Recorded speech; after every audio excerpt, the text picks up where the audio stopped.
This noble duke disguised himself as a shipwright, sneaking intel from his rivals to build his empire.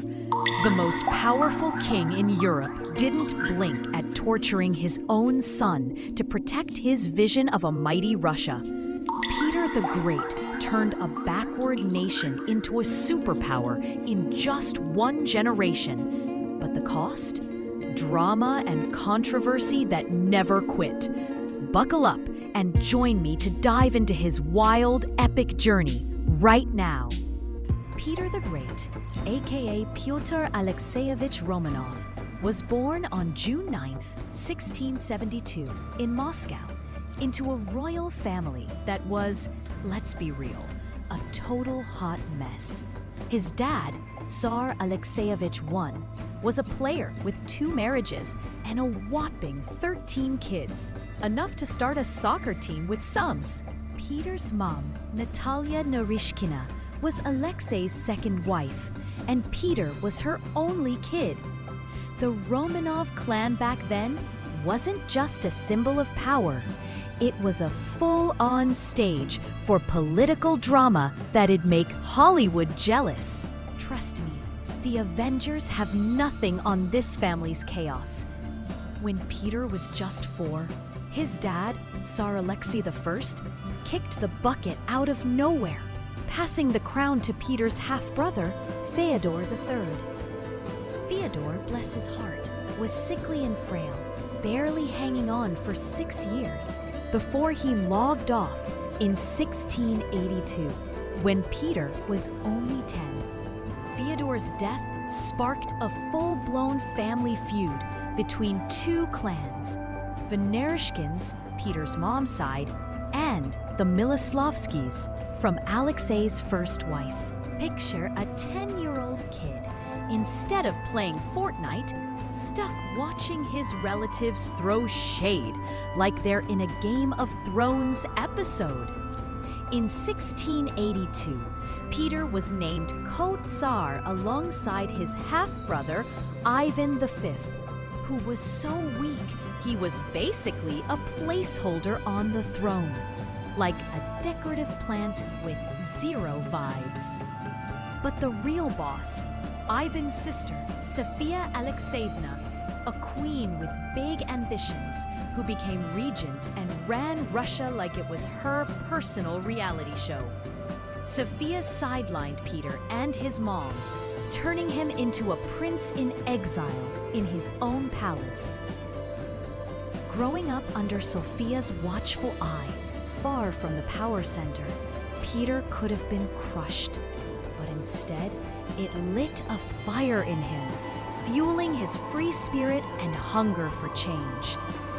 He was like a bird trapped in a cage, but his mind was soaring with epic ideas. Even though he was boxed in, Peter wasn't your average kid. He had this wild curiosity for tech and military stuff, constantly hanging out at workshops, learning from blacksmiths, carpenters, and soldiers. While other princes were playing with gold-plated toys, Peter was out here vibing with hammers and nails. These early adventures laid the groundwork for his game-changing reforms, turning the Prince of DIY into the man who'd flip an entire empire upside down.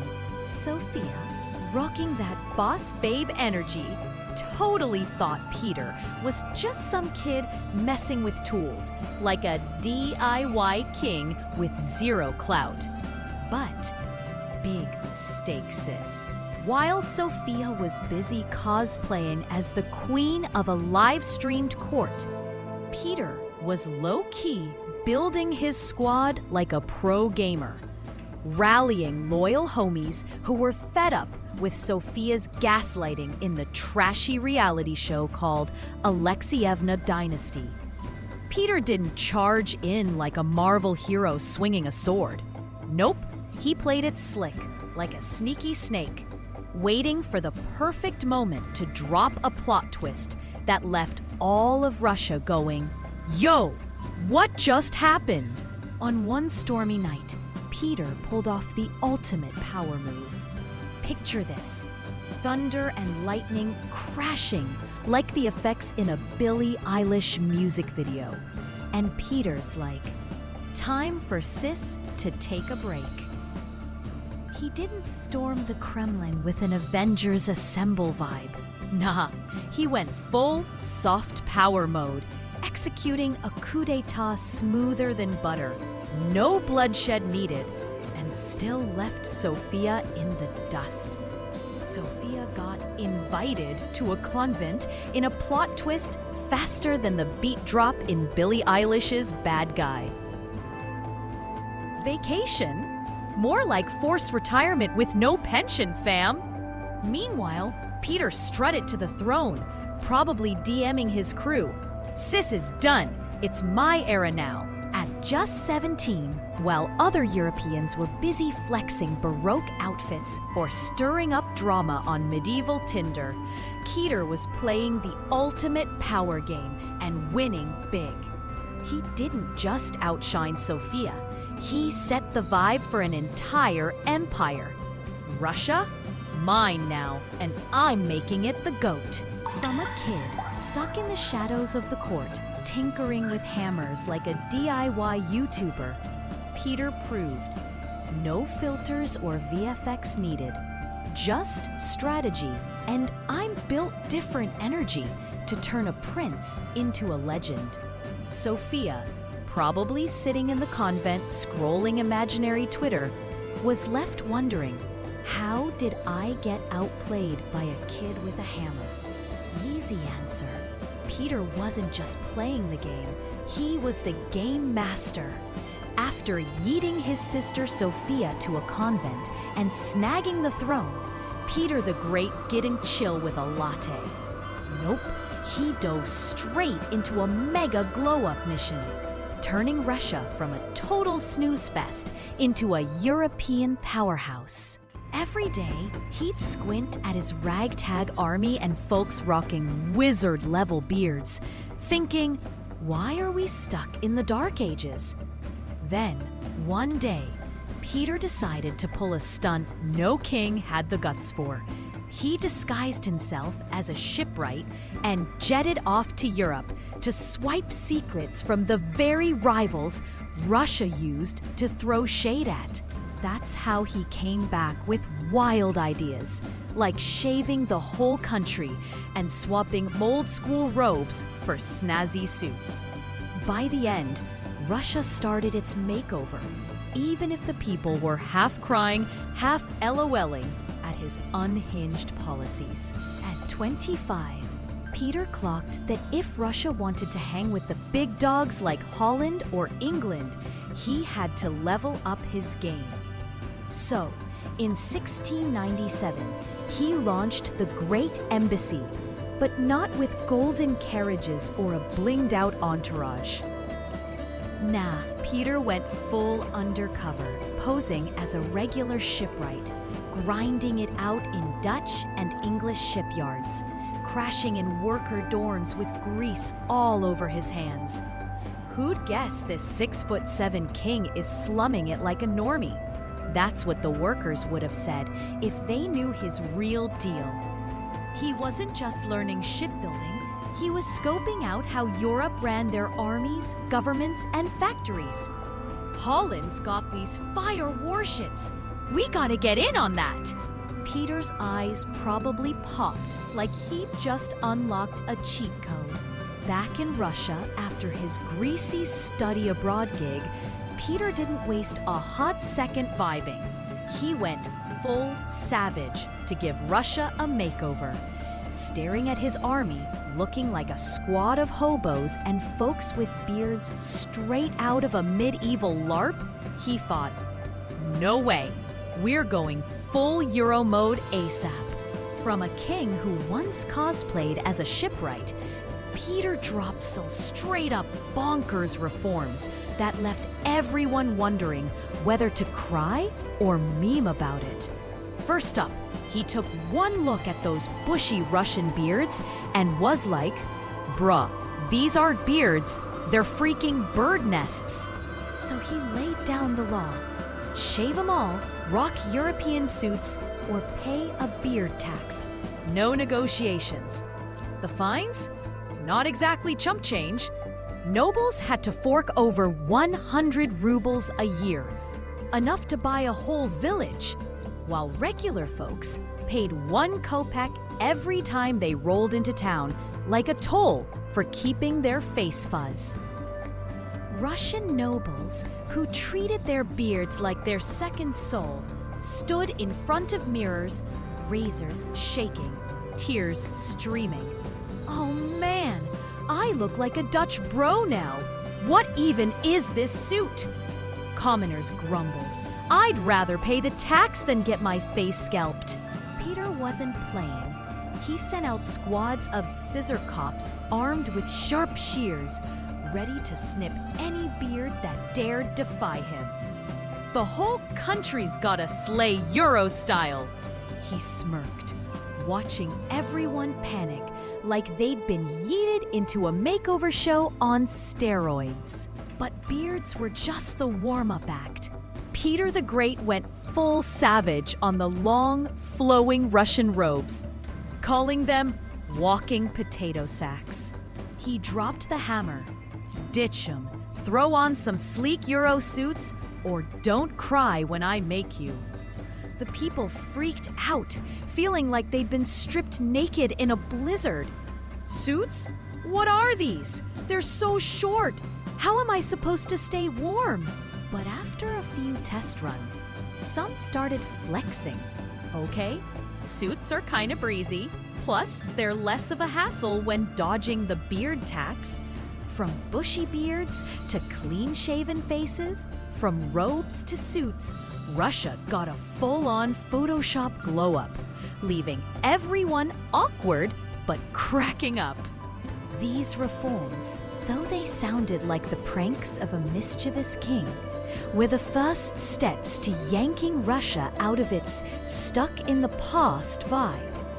The people were half mad, half impressed. This Saul won't let us breathe, but dang, he's kinda dope. Was shaving beards and rocking suits enough to make Russia a superpower? Hold up, 'cause Peter had a whole stack of wilder ideas waiting in the wings. After giving Russia a style makeover with his beard and wardrobe bands, Peter the Great decided it was time to big brain the country's management system. Before he stepped in, running Russia was like untangling a giant knot of Christmas lights. Total chaos. Even the gods would have noped out.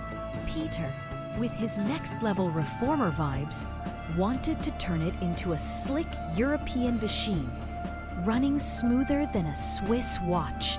But was it as easy as he thought? Let's dive into what he did and how it went totally off the rails. Back in the day, Russia was such a mess that it'd make your head spin. The country was run by nobles, boyars, and local officials who, no shade, had no clue what they were doing. Big decisions got stuck in limbo. Corruption spread like weeds, and Peter was just sitting on his throne, face-palming. Why is my country such a dumpster fire? So he said, enough, I'm building a new system, Euro style. And just like that, a wave of admin reforms hit from the Senate to the colleges, hoping to give Russia a clean org chart.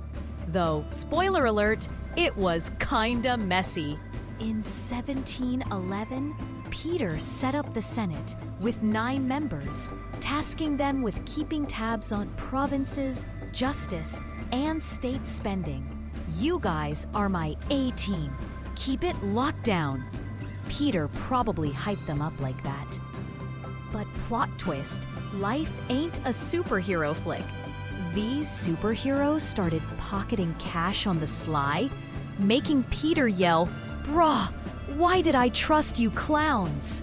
By 1720, he had to bring in the chief procurator and a squad of guards to babysit the Senate. The people were probably muttering, "More officials, more drama. who's watching who now?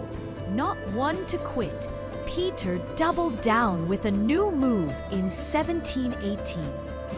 He rolled out 9 colleges to handle everything from war, trade, and diplomacy to justice, budget, revenue, navy, and mining. He even brought in his buddies and foreign experts to lead, hoping, you're the pros, make Russia pop off. But oh boy, these colleges started beefing with the Senate like Tom and Jerry in a cartoon cage match. Who's the real boss here? They probably roared, duking it out for clout. Peter was just clutching his head. Why is running a country harder than winning a war? By 1722, Peter the Great was done with the chaos and decided to clear things up. All right, Senate, just stick to making laws. No more managing, he ordered. The system started to look sharper, but corruption was still running wild like a bad TikTok trend. The people groaned. New officials, new rules, but our wallets are still ghosted. Still, you can't deny the government got a bit more pro, even if it sometimes felt like a comedy show with too many clowns hogging the stage. Looking back, Peter's admin reforms were a hot mess of drama. Officials spying on officials, colleges beefing with the Senate, and the people just yelling at the sky. But that messy chaos laid the groundwork for a slicker, more modern Russia. If Peter were here today, he'd probably crack a grin and say, yeah, it was a bit of a dumpster fire, but Russia's not the same old Russia anymore, right, fam? So, did these admin fixes make Russia a superpower? Not quite. Stick around for the next part, where Peter drops even crazier reforms and some family drama that shakes the whole court. With his admin overhaul in the books, Peter the Great realized that to truly flex with Europe's big dogs, he couldn't let his people stay stuck in no Wi-Fi mode. If administration was the backbone, education was the brain of a modern nation. So, with a vibe of no one gets left behind, except lazy folks, Peter launched a series of bold education reforms. But was it as easy as he thought? Before Peter got his hands on it, education in Russia was basically a church monopoly. Religious schools taught the Bible and ancient Slavonic, a language so old even Russians back then were like, bruh, what's this? Straight up, people could read scriptures but couldn't add 2 + 2. And tech skills? Absolute zero. After his 1697 to 1698 Euro trip, Peter's eyes were wide open, thinking, no way, my people gotta learn math and tech, or how are we building ships and guns? So he set out to make Russia a Euro-style learning hub, kicking off a wave of education reforms. In 1714, Peter dropped a mandate, forcing noble kids to study math, geometry, and engineering.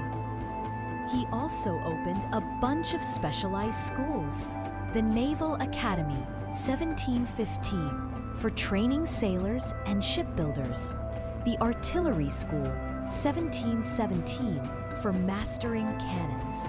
And the Engineering School, for construction and tech. Student numbers climbed fast, from a few dozen to hundreds in just a few years. By the end of his reign, over 2,000 students had been trained in these schools. A huge deal for Russia back then. But Peter didn't stop at schools. He went all in on simplifying language and spreading science. In 1707, he revamped the Russian alphabet, ditching the clunky old Slavonic letters for a sleeker civil script. Then he ordered textbooks galore between 1711 and 1725. Over 300 books on math, engineering, and science hit the presses. Compared to before, when science books were basically non-existent, this was a massive leap. The ultimate flex came in 1724, when he founded the Russian Academy of Sciences and St. Petersburg State University, bringing in Euro brainiacs like Christian Wolff from Germany and Willems Gravesend from Holland. The academy kicked off with 12 academic chairs and a yearly budget of 25,000 rubles, a huge investment for the time. Peter's education reforms were a game changer, but not everyone was hyped. Stuffy nobles scoffed. Why learn Euro stuff? We've got tradition. Regular folks were just confused, asking, math? Can you eat it? Some even whispered that Peter was making them study to torture them. But he stayed hardcore. No learning, no progress. Slowly, Russians started to see education as the key to leveling up. Even if they grumbled, this Tsar's got us studying way too much, but he's kinda onto something. Thanks to Peter the Great's education reforms, Russia went from can't read, can't write, to boasting a squad of engineers, scientists, and brainy types. By the end of his reign, in 1725, literacy rates shot up, especially among the middle class and nobles. But education was just the foundation. To make Russia a legit empire, Peter had to flex even harder, from battlefields to factories. Stick around to see how his next bold moves flipped Russia's game. After laying the groundwork for a new generation of thinkers with his education overhaul, Peter the Great realized that to truly make Russia a big player, he needed an industrial beast mode. No more importing Euro goods. Peter was set on turning Russia into a self-sufficient factory hub, cranking out everything from guns to fancy silk and porcelain. But how do you transform a farming nation into an industrial powerhouse in one generation? Let's dive into what Peter pulled off and how the Russians vibed with it. Before Peter got his hands dirty, Russia's industry was basically a joke. People were all about farming with some small-time crafts on the side. And manufacturing? Straight up non-existent. After his Euro road trip, Peter saw the slick factories and shipyards of Holland and England and thought, why can't we do that? So he declared, Russia's gonna be an industrial boss. And just like that, a wave of reforms hit, from gun factories to textile mills, with some serious ambition. Peter wasn't about empty promises. He got to work. In 1700, he set up the Ministry of Mining and Manufacturing, tasking them with building factories for weapons, leather, and textiles. Y'all better make Russia pump out guns, ammo, and armor, he probably barked, pointing at a map like a hype man. In just a few years, dozens of factories popped up from Moscow to the Urals, with over 200 factories by the end of his reign. But Peter didn't stop at the basics. He wanted Russia to slay with luxury goods to rival Europe. After the Northern War, 1700 to 1721, he went all in on industries like silk, porcelain, crystal, and velvet. Our people deserve Russian silk, not some Italian knockoff, he likely boasted.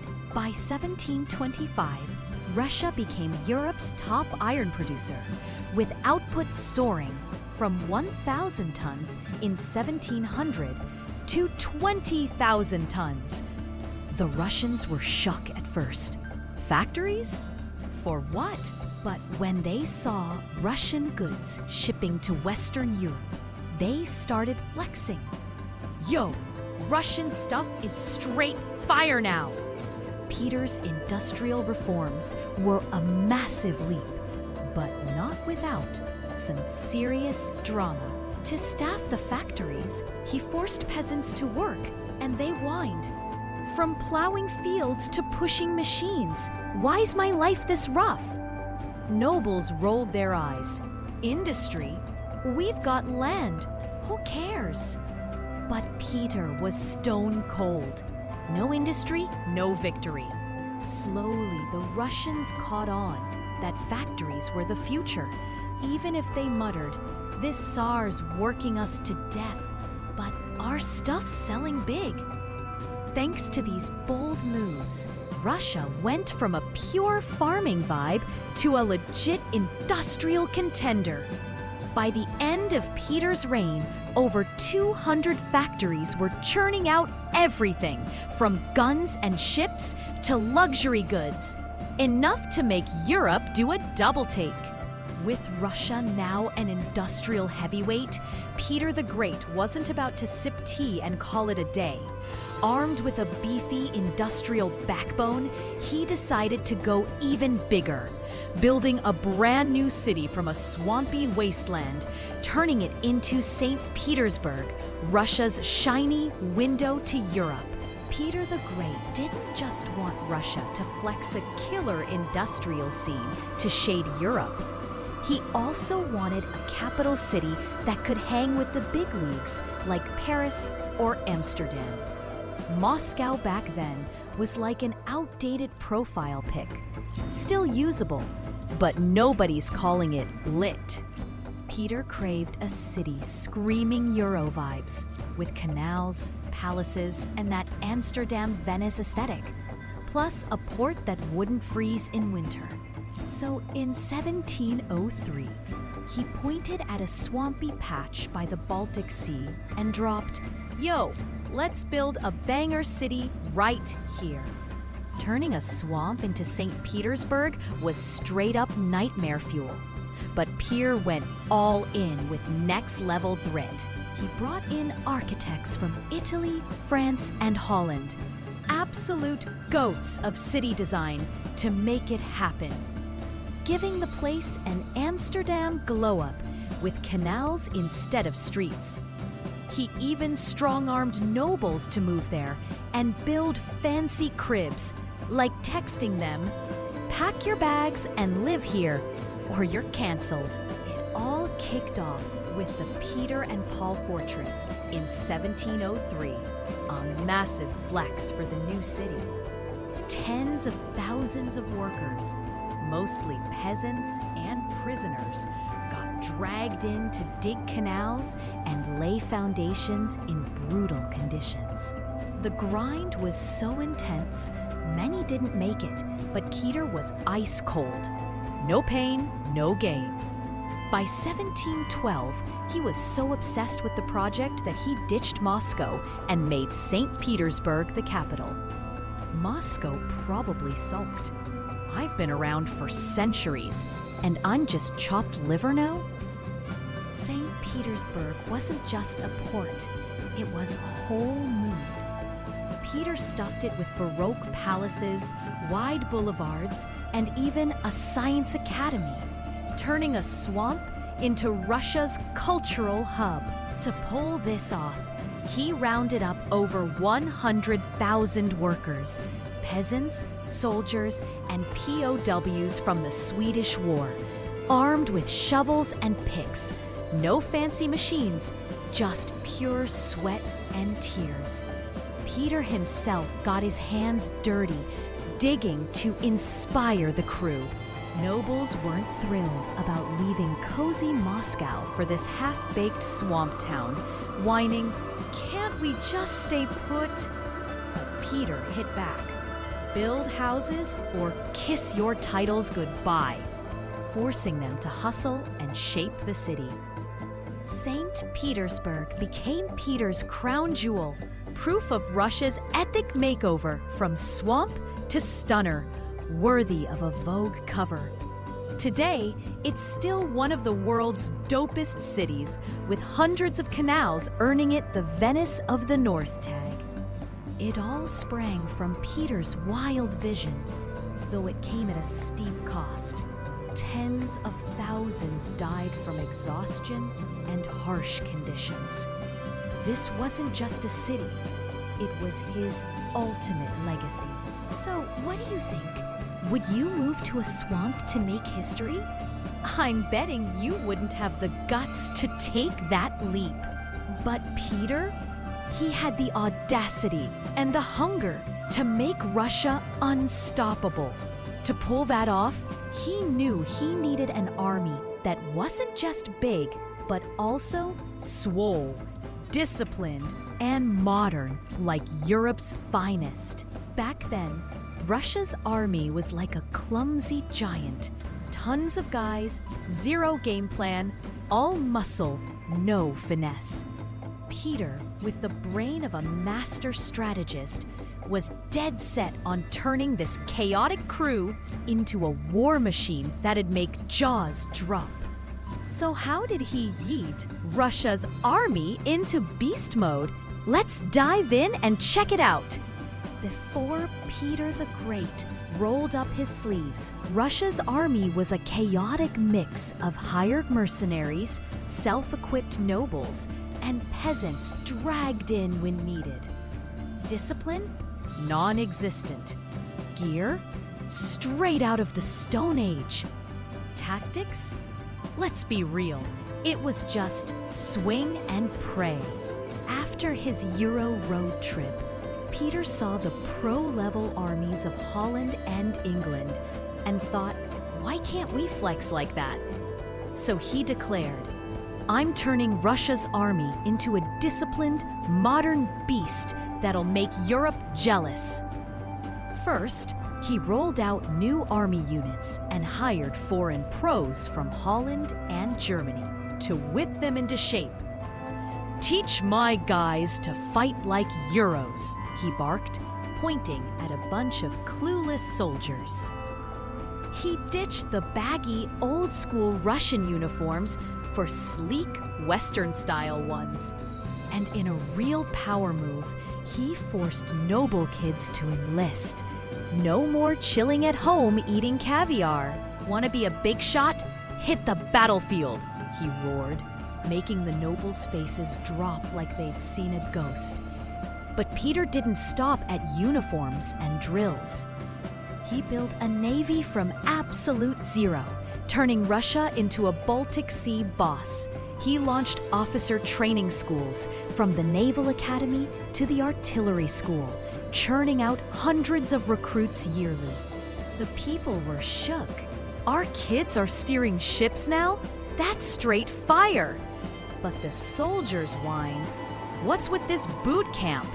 Running and shooting all day is brutal." Peter didn't care. He knew discipline was the key to winning. Peter's military reforms were a total game changer, but not without some spicy drama. To bulk up the ranks, he forced peasants to enlist, and they moaned.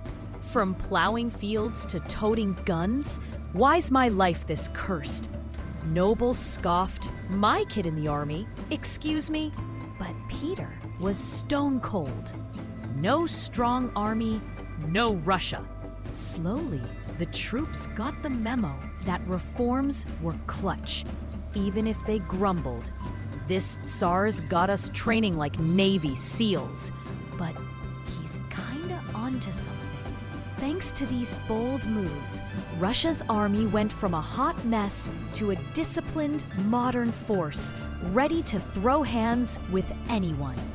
By the end of Peter's reign, the Russian military had over 200,000 active troops, decked out with cutting-edge weapons and trained to perfection. Now let's see how Peter the Great turned Russia from a benchwarmer to the MVP of Europe. Here's the tea on his two biggest flexes: the Northern War and the Russo-Persian War. Buckle up, it's about to get wild. First up, the Northern War, 1700 to 1721, a 21-year slugfest with Sweden. The reason? Simple. Fighting over the Baltic Sea like it's the hottest spot in a battle royale. Peter was thirsty for Baltic access like a gamer chasing that sweet first blood. But Sweden, led by Charles XII, a legit pro, had that lane on lock for ages. Peter was salty AF, like, I'm gearing up max stats and coming for you. He teamed up with Denmark, Norway, and Saxony, Poland for a squad up. But plot twist, this war dragged on for 21 years. Talk about a grind. Peter's alliance was like a pickup team at a park hoops game. Denmark wanted their old turf back. Saxony, Poland was eyeing some Livonia bonus points. And Peter just wanted a shiny port to flex. Meanwhile, Charles XII was the LeBron James of the 1700s, owning the court, while Peter was still lacing up his kicks with a freshly trained army. The opener was the Battle of Narva in 1700, and oof, Russia got wrecked. Peter's army outnumbered Sweden's but got yeeted faster than your ex ghosting you.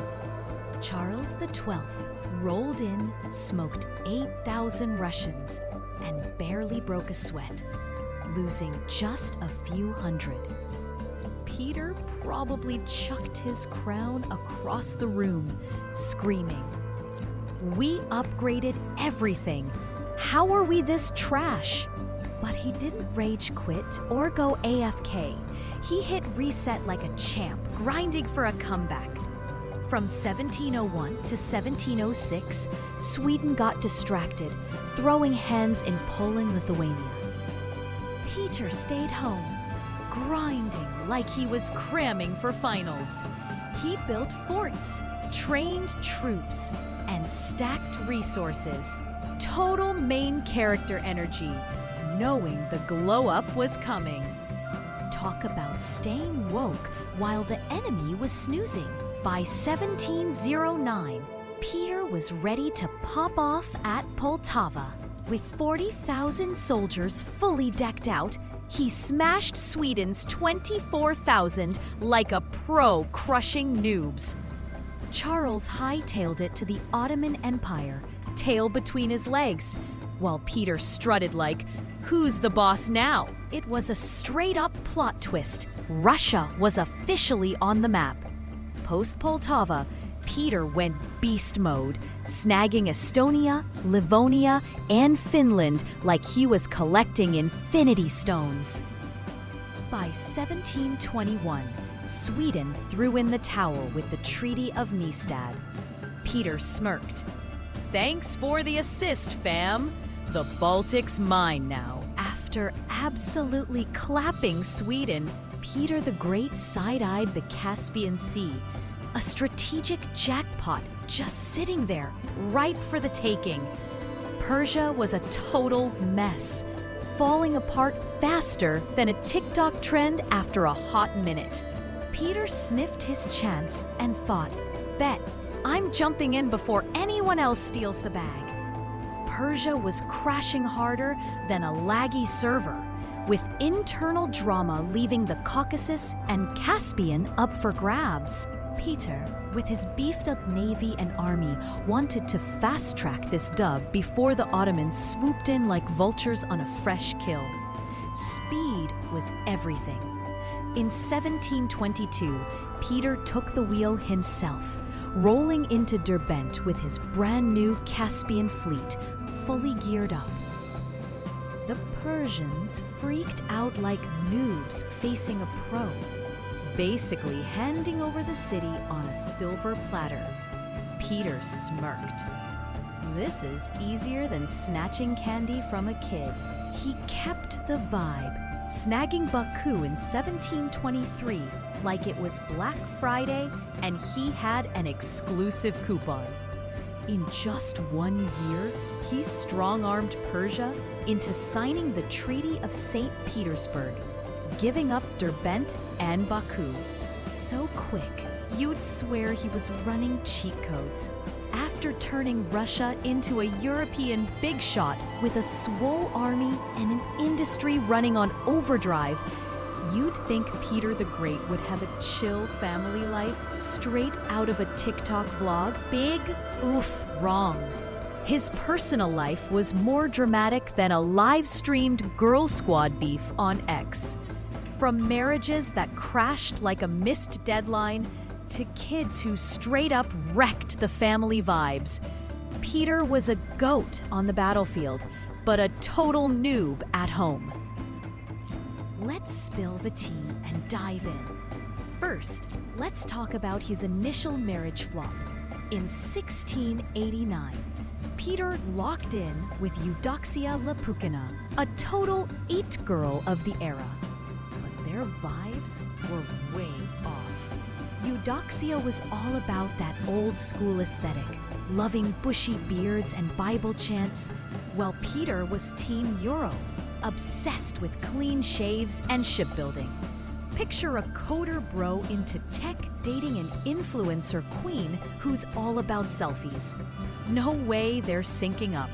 Peter ghosted Eudoxia hard, especially after catching feels for Anna Mons, a Dutch gal who was totally his type. By 1698, he was like, new vibe, who dis? Sending Eudoxia to a convent and sliding into Anna's DMs. After yeeting Eudoxia, Peter swiped right and matched with Catherine I, real name Marta Skowronska, a Lithuanian orphan who started from the bottom as a maid vibes queen. Peter was obsessed with Catherine like she was the latest TikTok trend, marrying her in 1712 and crowning her empress in 1724. Catherine wasn't just his ride or die, she was his ultimate wingwoman, always backing him up in war zones. The Russians were commenting, "From maid to monarch? That's a glow-up for the history books." Then there's the messy issue of who'd take the throne next. Peter popped out 15 kids, but most of them logged off Earth's server early, leaving only a few accounts standing. The main drama star was Alexei, his OG heir with Eudoxia. Alexei was not vibing with Dad's reforms, clinging to old-school traditions and even plotting to hack the throne. When Peter found out, he was pissed, like someone unfriended him mid-chat. He dragged Alexei in, put him through the ringer, and deleted his account for good in 1718. The Russian DMs were wild. This czar doesn't play. He straight up yeeted his own son. Peter the Great was Russia's ultimate rock star, slaying on the battlefield and in factories. But his family life? A total train wreck.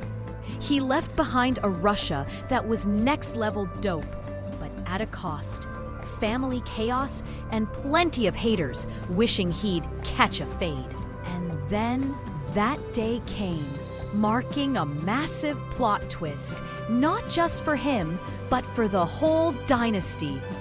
Peter the Great logged off for good on February 8th, 1725, at age 52, after battling a nasty bladder issue for a while.